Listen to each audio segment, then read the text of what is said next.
الحمدللہ رب العالمین والصلاة والسلام علی سید المرسلین اما بعد۔ قربانی کرنا نبی علیہ السلام کی سنت ہے اور آپ نے قربانی کرنے کی بہت زیادہ ترغیب دی ہے، اس بارے میں تاکید فرمائی ہے۔ چنانچہ آپ فرماتے ہیں، ابن ماجہ کی حدیث ہے کہ جس کے پاس قربانی کرنے کی گنجائش ہو، طاقت ہو، پھر بھی قربانی نہ کرے وہ ہماری عیدگاہ کے قریب بھی نہ آئے۔ تو اس سے پتہ چلا کہ قربانی کا جانور ذبح کرنا چاہیے اور قربانی کرنی چاہیے۔ خود نبی علیہ السلام کی یہ سنت ہے، آپ کا طریقہ ہے، آپ عید الاضحیٰ کے موقع پہ قربانی کا جانور ذبح کیا کرتے تھے۔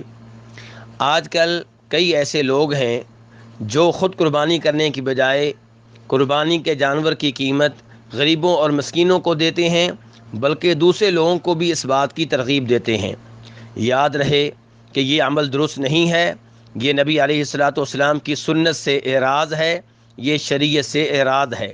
شریعت نے یہ نہیں کہا کہ آپ قربانی کے جانور کی قیمت غریبوں کو دیں، بلکہ شریعت یہ چاہتی ہے کہ آپ اللہ کی راہ میں قربانی کا جانور ذبح کریں۔ تو قربانی کا جانور ذبح کرنا نبی علیہ السلام کی سنت ہے، اور باقی رہا غریبوں کا بھلا کرنا، ان کے ساتھ اچھا سلوک کرنا، تو اس کے لیے یہ طریقہ اختیار کیا جا سکتا ہے کہ آپ اللہ کی راہ میں قربانی کا جانور ذبح کریں اور پھر اس کا گوشت غریبوں اور مسکینوں میں تقسیم کریں، تاکہ عید کے موقع پہ وہ بھی قربانی کے جانور کا گوشت کھا سکیں۔ اور غریبوں کی مدد کرنے کا ایک طریقہ یہ بھی ہے کہ آپ قربانی کا جانور ذبح کریں اور اس کے ساتھ ساتھ آپ غریبوں کو اتنے پیسے دیں کہ وہ بھی قربانی کا جانور ذبح کر سکیں۔